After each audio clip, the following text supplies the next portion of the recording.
दोस्तों, इतिहास के पन्नों में तीन लड़कों के संघर्ष की एक ऐसी गाथा दर्ज है जिन्होंने बिना किसी डिग्री और तजुर्बे के एक ऐसी कमाल चीज का निर्माण किया जो न केवल आज लाखों करोड़ों लोगों का सपना बन चुकी है, बल्कि इसकी बदौलत उन्होंने वर्ल्ड वॉर में अमेरिका के अनगिनत सैनिकों की जान भी बचाई। लेकिन सोचने वाली बात यह है कि आखिर इन लड़कों ने ऐसा क्या किया और फिर बाद में इस पर मूवी क्यों बनी। तो चलिए इसके राज से आज की एक्सप्लेनेशन में पर्दा उठाते हैं। मूवी का नाम है हार्ली एंड डेविडसन और इसकी IMDb रेटिंग है 8.1। तो चलिए फिर शुरू करते हैं। हमारी इस कहानी की शुरुआत अमेरिका के मिल्वाउकी शहर से होती है, जहां पर लोगों का धीरे धीरे ट्रांसपोर्टेशन और मशीनों पर कब्जा बढ़ता जा रहा था। और यही वो कीमती सन 1903 का दौर था जब अमेरिका में रेलवेज भी अपने पैर पसार रहा था और इसके लिए सरकार किसानों से जमीनें खरीद रही थी जो इसके लिए राजी नहीं हो रहे थे। उनसे जबरन रजिस्ट्री के पेपर्स पर अंगूठा लगवाया जा रहा था। इन्हीं बदनसीब किसानों में से एक था वॉल्टर डेविडसन। वहीं दूसरी तरफ हमें दो लड़कों से मिलवाया जाता है, जिनमें से एक का नाम बिल हार्ली और दूसरे का नाम आर्थर डेविडसन होता है, जो कि एक ऑटोमोबाइल इंजीनियर होता है। मगर गरीबी के चलते ये लोग किसी फैक्ट्री में काम करके गुजर बसर कर रहे होते हैं। हालांकि उनका सपना दुनिया की सबसे उम्दा मोटर बाइक बनाने का था और इसके लिए वो काफी मेहनत भी कर रहे थे। एक रोज सामने चल रही कार के शो को देखकर आर्थर को काफी दिनों से अधूरे पड़े उसके मोटरसाइकिल के इंजन की डिवाइस का आइडिया आता है, जिसे वो बिल के साथ साझा करता है। बस किसी चीज की कमी थी तो इंजन में लगने वाले जरूरी संसाधन और कुछ रुपयों की, जिसके लिए आर्थर अब उसी फैक्ट्री में काम करना शुरू कर देता है जहां पर उसका बड़ा भाई सुपरवाइजर होता है। इसी फैक्ट्री में बिल पहले से नौकरी करता था। अब आर्थर काम के साथ साथ अपने प्रोजेक्ट पर लगने वाले जरूरी उपकरणों को भी यहीं से चुरा लिया करता था। लेकिन बदकिस्मती से एक दिन वो चोरी करते हुए पकड़ा जाता है, जिसकी सजा उसका भाई बिल डेविडसन खुद उससे सबके सामने मार कर देता है। लेकिन चुपके से वो अपने छोटे भाई को प्रोजेक्ट में लगने वाला आखिरी स्पेयर पार्ट भी पकड़ा देता है। इसकी बदौलत उनके इंजन का काम खत्म हो जाता है। पर इससे पहले कि वो ज्यादा देर तक चल सकता, वो पहले ही ट्रायल में कुछ ही सेकंड्स में बंद हो जाता है और उन्हें काफी नुकसान होता है, क्योंकि बड़ी ही मुश्किलों से उन्होंने पैसे जुटाकर ये प्रयोग किया था और अब ना तो उनके पास कोई एक्स्ट्रा पार्ट बचे थे और ना ही पैसों का जुगाड़ करने के लिए आर्थर अपने कजिन वॉल्टर डेविडसन को खत लिखता है, जो कि कुछ दिन बाद घर में होने वाले एक शादी समारोह में पहुंचते हैं। यहाँ उन्हें उन दोनों का डिजाइन काबिले तारीफ लगता है और वो इसमें इन्वेस्ट करने के लिए राजी हो जाता है। कुछ ही दिनों की मेहनत और मशक्कत के बाद आखिरकार इंजन का डिवाइस तैयार भी हो जाता है, जिसे देखकर वॉल्टर को अंदाजा लग जाता है कि आखिर ये लाजवाब चीज आगे चलकर कितना नाम कमाने वाली है। उसकी उम्मीदें काफी बढ़ जाती हैं और आर्थर और बिल को वो इस प्रोजेक्ट में बतौर इन्वेस्टर नहीं बल्कि पार्टनर के तौर पर खुद को बनाए रखने के लिए मना लेता है। साथ ही साथ वो मोटरसाइकिल की स्पीड को और बढ़ाने के लिए इसमें पानी की तरह पैसा बहाने लगता है। अब वो लोग एक ऐसी मशीन को तैयार करना चाहते थे जो न केवल हवा से बातें करती हो बल्कि किसी भी सतह पर चलने की काबिलियत रखती हो। मगर कहते हैं ना, हर अच्छी चीज होने से पहले कभी कभी कुछ बुरा भी हो जाता है। और ऐसी ही एक खबर उन्हें बिल हार्ली के जाने की लगती है, जिसका अब विस्कॉन्सिन यूनिवर्सिटी में दाखिला हो चुका था, जहां पर वो अपनी इंजीनियरिंग की पढ़ाई पूरी करने वाला था। वैसे तो बिल अपने दोस्तों को छोड़कर जाना तो नहीं चाहता था, लेकिन उसकी माली हालत इतनी खराब थी कि इस मौके को गंवाना उसको कहीं से भी सही नहीं लग रहा था। ऊपर से माता पिता का प्रेशर और एक लौते बेटे होने के नाते उसे अपने से ज्यादा उनकी फिक्र थी। आखिर उसे उन्होंने एक अच्छी जिंदगी जो दी थी। बिल हार्ली के जाने से डेविडसन ब्रदर्स के काम में थोड़ी सी रुकावटें आती हैं, क्योंकि उनमें बिल ही वो शख्स था जो इंजन की डिवाइस पर काम करता था। उसकी गैर मौजूदगी में उनका काम बहुत ही धीमा पड़ जाता है। इसे जल्द से जल्द पूरा भी करना था, क्योंकि कुछ ही दिनों बाद मिल्वाउकी में उस दौर के फेमस इंडियन मोटरसाइकिल के फाउंडर जॉर्ज हैंडी एक रेस आयोजित करने वाले थे, जिसमें हिस्सा लेकर डेविडसन ब्रदर्स सबको इम्प्रेस करना चाहते थे। आखिरकार रेस का दिन आ जाता है। डेविडसन ब्रदर्स इस रेस में हिस्सा लेते हैं, पर इससे पहले कि रेस शुरू होती, जॉर्ज उन्हें ये कहकर रेस से बाहर निकाल देता है कि उनकी गाड़ी का वजन तय की गई सीमा से अधिक है। हालांकि सच्चाई ये थी कि जॉर्ज अच्छे से जानते थे कि अगर उन्होंने डेविडसन ब्रदर्स को रेस में हिस्सा लेने दिया तो वो लोग उनकी इंडियन मोटरसाइकिल को कम्पीट कर सकते हैं। और ऐसे में उनकी इंडियन मोटरसाइकिल अगर गलती से पीछे रह गई तो कंपनी का काफी नाम बदनाम होगा। दोस्तों, ये वो दौर था जब मोटर बाइक रेस से ही कंपनी की ब्रांडिंग की जाती थी। उस समय ना तो एडवर्टाइजिंग होती थी और ना कोई मॉडल रखे जाते थे। सभी मोटर बाइक कंपनियों को फाइनेंसर और अधिक से अधिक गाड़ी की बिक्री के लिए रेस का जीतना बेहद जरूरी होता था। बस इन्हीं सब वजहों से जॉर्ज उन्हें रेस से दूर रखना चाहते थे। मगर वॉल्टर ये सुनहरा मौका कैसे गवा सकता था? इसलिए वो रेस की दूसरी तरफ वाली सर्विस लाइन पर ही गाड़ी घुमा देता है और लोगों की नजर में आ जाता है। हालांकि वो रेस तो नहीं जीत पाते, लेकिन इंडियन मोटरसाइकिल को तगड़ा मुकाबला देकर लोगों का दिल जरूर जीत लेते हैं, जिससे वो उस दौर में नॉर्थ अमेरिका के सबसे बड़े कारखाने के मालिक सीजे लैंड का ध्यान अपनी ओर आकर्षित करने में कामयाब हो जाते हैं। लैंड उन्हें $1000 के चेक के साथ डेविडसन हार्ली को इंजन को बनाने से लेकर पूरे अमेरिका में उसकी डीलरशिप को प्रमोट करने की भी पेशकश रखते हैं, जो कि डेविडसन ब्रदर्स के लिए किसी लॉटरी के टिकट से कम नहीं थी। इसके बाद सभी भाई सर्वसहमति के साथ मिलकर बिल डेविडसन को फैक्ट्री के हेड के तौर पर नियुक्त करके फैक्ट्री का काम जोरों से शुरू कर देते हैं। वहीं दूसरी तरफ बिल को मेंशन परिवार अपनी नई फैक्ट्री में हेड इंजीनियर का पद ऑफर करता है। साथ ही साथ उसकी पढ़ाई का सारा खर्चा उठाने के लिए भी तैयार होता है। दिल से बिल डेविडसन के साथ काम करना चाहता था, लेकिन उसके पास पढ़ाई पूरी करने के लिए पैसे भी नहीं है और उसके माँ बाप की माली हालत बद से बदतर है। पर इन सब के बावजूद वो किसी की कंपनी में पूरी जिंदगी नौकर बनकर नहीं रहना चाहता था और वो फाइनली डेविडसन ब्रदर्स का हाथ थाम लेता है, जिसके बाद Harley and Davidson motor company नाम की एक नई कंपनी एस्टेब्लिश होती है। बिल के आने से कंपनी में 4 चांद लग जाते हैं और मोटर रेसिंग दुनिया भर के लोगों के बीच चर्चा का विषय बन जाती है। ये एक तरह का नया एडवेंचर था जिसने युवाओं का ध्यान अपनी ओर आकर्षित किया हुआ था। मगर मिल्वाउकी के डेली न्यूज़पेपर एटलस की जर्नलिस्ट एरी इसके सख्त खिलाफ थी और उन्हें लगता है कि तेज रफ्तार मोटरसाइकिल से लोगों की जान जा सकती है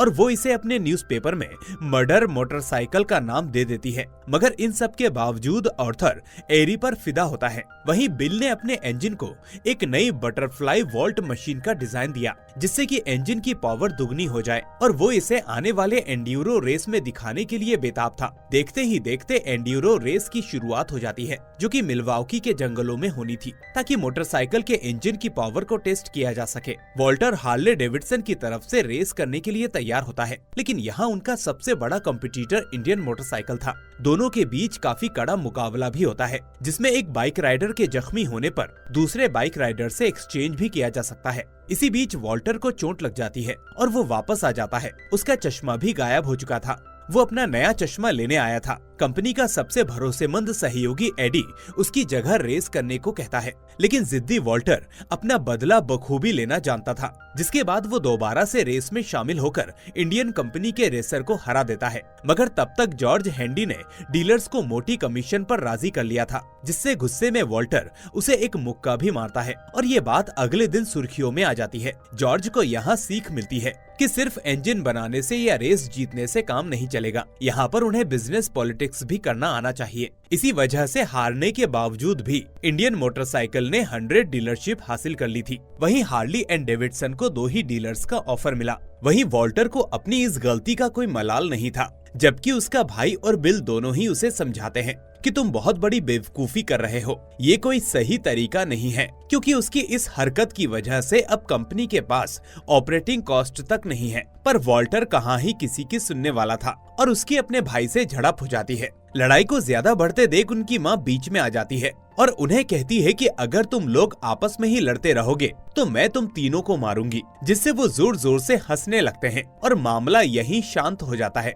इन सब की वजह से अब उन्हें इन्वेस्टमेंट का काफी अभाव हो गया था और तभी उनके पास एक आदमी आता है जो बताता है कि जल्द ही एक बेहद खतरनाक रेस होने वाली है, जिसमें मोटरसाइकिल को 100 की स्पीड में चलाना है और वो भी बिना ब्रेक के इस्तेमाल किए। ये सुनकर ऑर्थर इस रेस में भाग लेने के खिलाफ हो जाता है, मगर वॉल्टर उन्हें समझाता है कि ये उनका आखिरी मौका है। इसी दौरान एडी उन्हें सुझाव देता है कि वो इस कंपटीशन में हार्ली एंड डेविडसन की तरफ से रेस करने को तैयार है, मगर वॉल्टर इसके लिए मना कर देता है, जिसके बाद वो बिना कुछ बोले ही वहाँ से चला जाता है और एक रेसर बनने का सपना साकार करने के लिए इंडियन मोटरसाइकिल की गाड़ी चलाने के लिए ट्रैक पर लौटता है, जहाँ पर आज उसका मुकाबला अपने जिगरी दोस्त वॉल्टर से था। ट्रैक कुछ इस तरह तैयार किया गया था कि ज्यादा देर तक चलने वाली मोटरसाइकिल ही वहां पर टिक सकती थी, लेकिन अधिकतर के इंजन आधे घंटे के बाद ही फटने लगते हैं। वहीं एडी और वॉल्टर दोनों ही मैदान में बने हुए थे, एक दूसरे को मुकाबले की टक्कर दे रहे थे। तभी एडी का ध्यान भटक जाता है और वो अनजाने में सामने पड़ी एक गाड़ी से टकराकर गिर जाता है, जिसमें उसकी मृत्यु हो जाती है। वॉल्टर को अपने दोस्त एडी के जाने का काफी दुख था और उसकी यादों में वो शराब भी पीना शुरू कर देता है। भले ही वो आखिरी वक्त में एक दूसरे से लड़ाई कर रहे थे, लेकिन थे तो जिगरी दोस्त ही। इस वाकये के बाद से हार्ली डेविडसन ने ऐसी मोटर बाइक रेसिंग के विरोध में आवाज उठाई। यहाँ तक कि जो कंपनी उन्हें सामान मुहैया कराती थी, उन्हें भी इस रेस में पैसा लेने की इजाजत नहीं होगी। हालांकि फिर भी वॉल्टर की माने तो मोटरसाइकिल रेस से ही गाड़ियों की बिक्री बढ़ाई जा सकती है, लेकिन इन सब के बावजूद आर्थर अपनी कंपनी को मार्केट में बनाए रखने के लिए कई रास्ते तलाश रहा था। इसके लिए उसने बाइक लवर्स के लिए एक नया क्लब बनाया। साथ ही सरकारी संस्थाएं जैसे पुलिस और फायर ब्रिगेड के लिए उनके हिसाब से इंजन को तैयार करने की पेशकश भी की। इस बीच वो एरी से शादी भी कर लेता है और वॉल्टर ने भी अपने भाई की तरह घर बसाने का फैसला किया। अब उनका एक हंसता खेलता परिवार भी था। इसी दौरान मोटरसाइकिल संगठन के एक मीटिंग में उन्हें मालूम पड़ता है कि इंडियन मोटरसाइकिल के founder George handy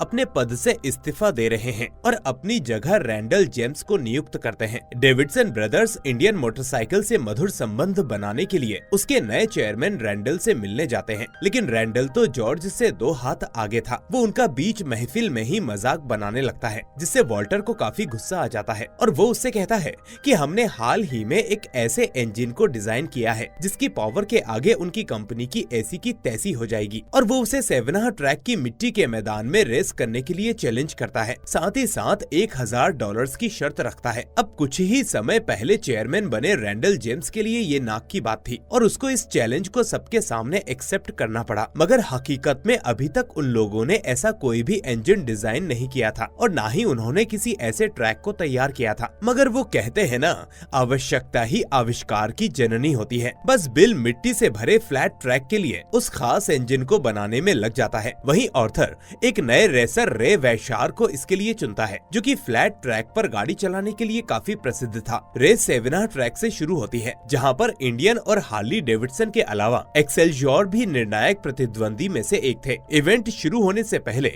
shrimp Burns नाम का एक लड़का मैदान के बीचों बीच अपनी मोटरसाइकिल से करतब दिखाने लगता है। वो भी इस रेस में हिस्सा लेना चाहता था, लेकिन वो 17 साल से कम उम्र का था, जिस वजह से उसे वहाँ से बाहर निकाल दिया गया। ये रेस बाकी रेस की तरह इतनी बड़ी तो नहीं थी, लेकिन यहाँ की भीड़ और जज्बे के आगे इसे किसी भी कीमत पर कम नहीं आंका जा सकता था। रेस के आखिर में Harley and Davidson Indian motorcycle से तो जीत जाते हैं, लेकिन उन्हें दूसरा स्थान मिला था क्योंकि पहले नंबर पर एक्सेलसियोर था। इस रेस के खत्म होते ही हार्ली की मोटर बाइक की बिक्री में 6% का इजाफा हुआ था। उन्हें अच्छे से समझ में आ चुका था कि रेस जितनी बड़ी होगी उनकी गाड़ियां उतनी ही ज्यादा बिकेंगी। इसी दौरान आर्थर ने हार्ली एंड डेविडसन को मोटर बाइक की दुनिया में एक नया मुकाम पहुंचाने के लिए ट्रैक पर वीआईपी लोगों और पत्रकारों के लिए बियर के स्टॉल्स लगाने का निर्णय लिया। वो मोटर इंडस्ट्री को एक नए मॉडर्न ऑर्गेनाइजेशन की तरफ लेकर जा रहा था, जो कि आज भी हमारे और आपके बीच देखने को मिलता है। वो उन लड़कों को ढूंढ रहा था जो गाड़ियों को चलाने में ही सिर्फ एक्सपर्ट ना हो, बल्कि गाड़ी पर बैठने पर भी कूल लगे। ऐसे ही एक रोज ऑफिस के बाहर उसे एक लड़का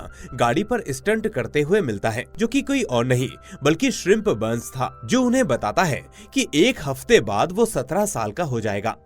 श्रिम्प का ये अंदाज किसी को पसंद आए या ना आए, लेकिन वॉल्टर को काफी लुभाया और उसने बिना किसी को बताए उसे अपनी रेसर टीम में शामिल कर लिया। अब अगली रेस कैनिस में आयोजित होती है, जिसमें दिन ब दिन भीड़ दुगनी होती जा रही थी और बड़े बड़े बैंक ऑफिशियल्स के साथ जाने माने पत्रकारों का भी जमावड़ा लगा रहता था। इस रेस में हार्ली एंड डेविडसन की तरफ से रे और श्रिम्प दोनों ही हिस्सा लेते हैं, जिसमें अपनी काबिलियत से इंडियन मोटर बाइकर को पीछे छोड़ते हुए श्रिम्प फर्स्ट आता है और दूसरे नंबर पर भी हार्ली एंड डेविडसन का रे था। श्रिम्प रे को चिढ़ाते हुए अपनी जीत की खुशी मनाने लगता है, जिससे रे को गुस्सा आ जाता है और वो उसे वहीं स्टेज पर मारने लगता है। हालांकि अपनी गलती सुधारने के लिए वो रे को एक पिगलेट गिफ्ट करता है और सभी साथ में जीत का जश्न मनाते हैं, लेकिन उनकी ये खुशी ज्यादा देर तक नहीं टिकती, क्योंकि पैसे के लालच में श्रिम्प अब पाला बदलकर इंडियन मोटरसाइकिल का रेसर बन जाता है और फिर अपनी ही टीम के खिलाफ वो रेस में हिस्सा लेता है, जिसमें से कुछ में इंडियन जीतती है तो वहीं कुछ जीत हार्ली एंड डेविडसन के पाले में जाती है। एक रोज हार्ली एंड डेविडसन के ऑफिस में उड़ती उड़ती खबर आती है, जिसमें लिखा हुआ था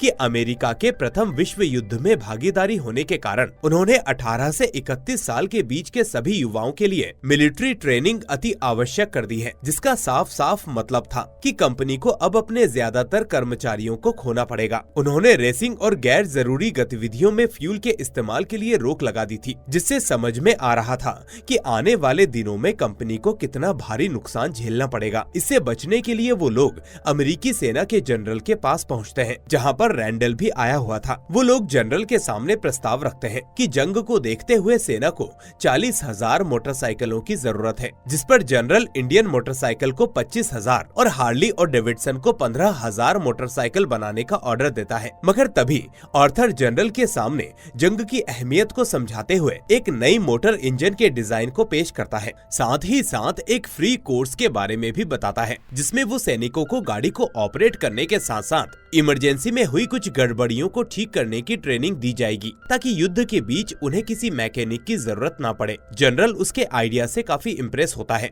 और 15,000 ऑर्डर बदलकर अब 20,000 कर देता है। मजे की बात तो ये थी कि इस फ्री कोर्स का आइडिया आर्थर को उसी दौरान आया था, जो कि हिट हो गया। आर्थर के मुताबिक उसके ऐसा करने से न सिर्फ हार्ली एंड डेविडसन और सैनिकों के बीच नजदीकियां बढ़ेंगी, बल्कि जब वो उनकी गाड़ियों में जंग से वापस लौटेंगे तो मंजर भी देखने लायक होगा। 1918 में जब युद्ध की समाप्ति होती है तो कुछ ऐसा ही होता है, जब एक जर्मनी के सरेंडर करने के बाद मोटरसाइकिल पर बैठे एक अमेरिकी सैनिक की तस्वीर उनके तमाम अखबारों में छप गई। इसके कुछ ही दिनों बाद उनके ऑफिस में एक सैनिक आता है जो उन लोगों का शुक्रिया अदा करता है, क्योंकि जंग के दौरान उनकी मोटरसाइकिल ने उसकी काफी मदद की और सैकड़ों सैनिकों की जान बचाई। इसके बिहाफ पर सभी सदस्यों ने ग्रेटिट्यूड के तौर पर सिग्नेचर के साथ अपनी बटालियन का झंडा उन्हें फक्र से सौंपा था। ये खबर अगले दिन अखबारों में छप जाती है और देखते ही देखते हार्ली डेविडसन को मीडिया अमेरिका की सबसे बड़ी मोटर कंपनी का दर्जा दे देती है,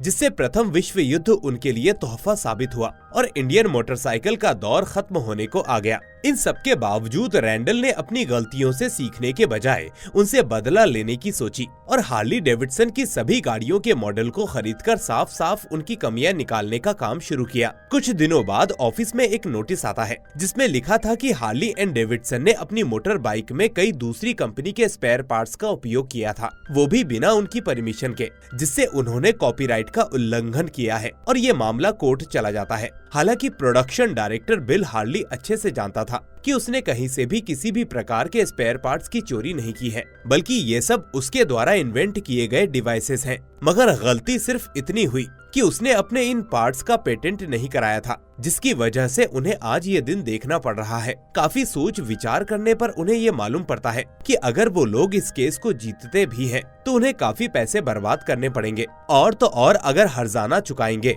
तो तकरीबन 3 लाख अमेरिकी डॉलर्स का नुकसान होगा। बिल कंपनी का डूबता नाम बचाने के लिए इस्तीफा देने की पेशकश करता है, लेकिन डेविडसन ब्रदर्स उसे ये कहकर मना कर देते हैं कि ये कंपनी हमारी अपनी बनाई गई है, तो इसके अच्छे और बुरे दिनों को हम सब साथ में फेस करेंगे। कुछ ही दिनों बाद वॉल्टर कंपनी का कीमती समय बचाकर हर्जाना देने का फैसला करता है, भले ही उन्हें शून्य से दोबारा शुरू करना ही क्यों ना पड़े, लेकिन कंपनी को किसी भी कीमत पर बटने नहीं देंगे। वो तीनों 20 साल पहले बनाई अपनी पहली हार्ली डेविडसन मोटरसाइकिल के प्रोटोटाइप को देखते हैं और खुद को आने वाले वक्त के लिए तैयार भी करते हैं। हैरत की बात तो ये थी कि 20 साल बाद भी उनकी ये गाड़ी बिल्कुल उसी अंदाज में स्टार्ट हो जाती है और फिर अपने इस नए नवेले इंजन ओरिजिनल पार्ट्स के साथ एक नई शुरुआत करते हैं, यहाँ तक कि खुद को मार्केट में बरकरार भी रखते हैं। इसके बाद हमें 1931 का दृश्य दिखाया जाता है, जब अमेरिका आर्थिक मंदी के दौर से गुजर रहा था, जिससे देश में न केवल महंगाई आसमान छू रही थी,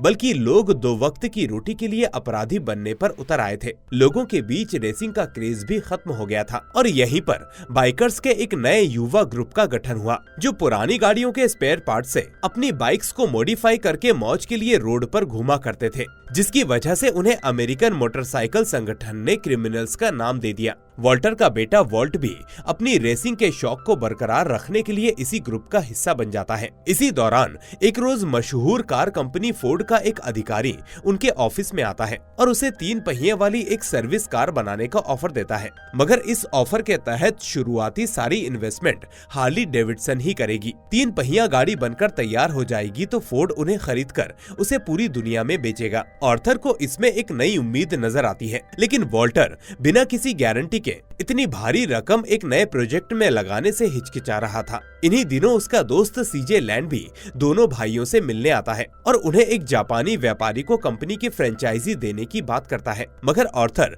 ऐसे किसी को भी 30 साल की मेहनत से खड़ी की गई अपनी कंपनी नहीं सौंप सकता था। इन सबके बीच बिल हार्ली काफी दिनों से ऑफिस नहीं आ रहा था और अगर आता भी तो उसका मन नहीं लग रहा था, जिसका कारण थी उसकी पत्नी की तबीयत। दरअसल बिल की पत्नी को कैंसर हो चुका था और वो इसी सिलसिले में डॉक्टर के क्लिनिक के चक्कर काट रहा था, मगर ये बात उसने अपने दोस्तों से छुपा कर रखी थी। इन सभी परेशानियों के बीच जब हार्ली डेविडसन की 300 मोटर बाइक्स का ऑर्डर वापस आ जाता है तो कंपनी के ऊपर खतरे के बादल छाने लगते हैं। इन सब से बचने के लिए आर्थर को मजबूरी में फोर्ड कंपनी का ऑफर स्वीकार करना पड़ता है। वहीं दूसरी तरफ वॉल्टर का बेटा वॉल्ट अब बाइकर्स के साथ घूमने फिरने के अलावा गैर कानूनी तरीके से पर्चे बांटने लगा था, जिससे पुलिस भी उसके पीछे लग चुकी थी, मगर वॉल्टर उसे बार बार बचा लेता। इसी दौरान वॉल्ट की मुलाकात विलियम जॉनसन नाम के एक मोटर स्पेशलिस्ट से होती है, जो रेस के अलावा गाड़ियों के मॉडिफिकेशंस भी किया करता था, जिससे उसकी हल्की फुल्की कमाई भी हो जाया करती थी। वॉल्टर अक्सर अपने बेटे को कंपनी में आकर काम में हाथ बटाने के लिए कहता था,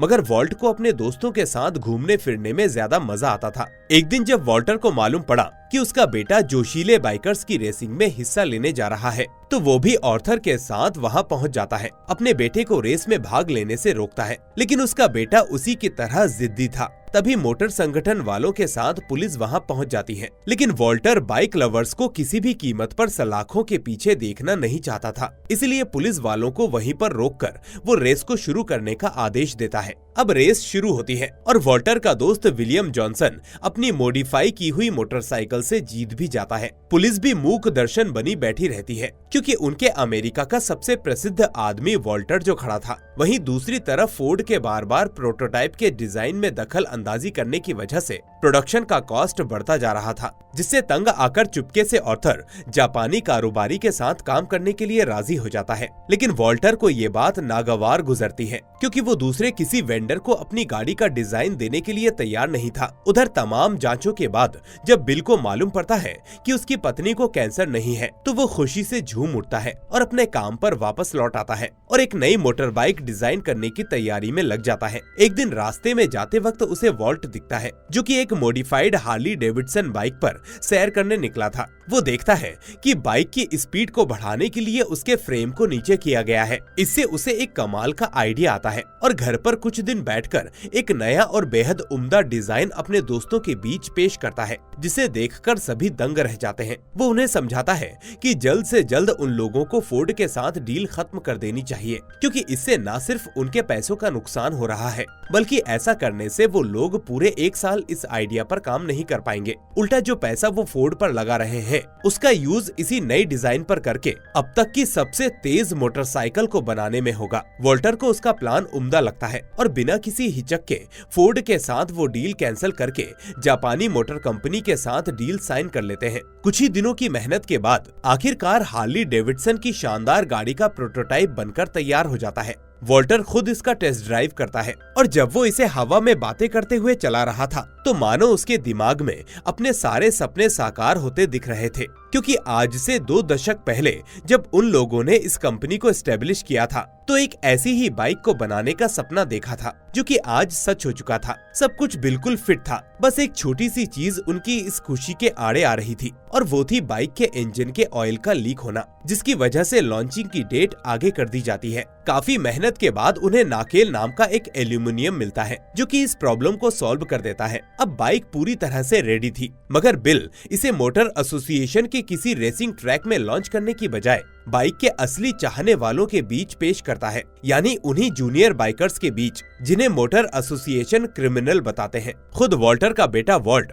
द कनुकलेहेड नाम की इस मोटर बाइक को रेस में दौड़ाता है, जो न सिर्फ देखने में बेहतरीन थी बल्कि इसका पावरफुल इंजन समय से पहले ही रेस खत्म कर देता है। इस मौके पर ऑर्थर ने वॉल्ट के दोस्त विलियम जॉनसन को द कनुकलेहेड की नई डीलरशिप शुरू करने का काम सौंपा और तो और जरूरत पड़ने पर मोटर एसोसिएशन की रेस में हार्ली डेविडसन की बाइक्स के साथ हिस्सा लेने की भी परमिशन देता है, क्योंकि ऑर्थर की नजर में जॉनसन उसूलों का बड़ा पक्का और मेहनती इंसान था, जिसे जिंदगी में आगे बढ़ने का एक मौका देना बनता है, जो कि आगे चलकर बहुत कामयाब युवा साबित होता है। साथ ही साथ आपको ये भी बता दें कि विलियम जॉनसन इस डील के साथ किसी भी अमेरिकन कंपनी का पहला अफ्रीकन अमेरिकन लाइसेंसी डीलर भी बना और साथ ही द कनुकलेहेड हार्ली डेविडसन के फाउंडर द्वारा रिलीज की गई आखिरी बाइक। इसके बाद आज हार्ली डेविडसन ने कितनी ऊंचाइयों को छुआ और आज वो किस मुकाम पर है, ये शायद ही हमें आपको बताने की जरूरत है, जिसके साथ ही हमारी ये वीडियो समाप्त हो जाती है। तो दोस्तों आज के लिए बस इतना ही।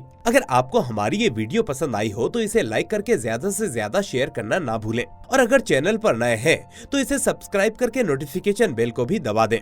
अब मैं मिलूंगा आपसे अगली ऐसी ही शानदार वीडियो के साथ। Till then take care and thanks for watching.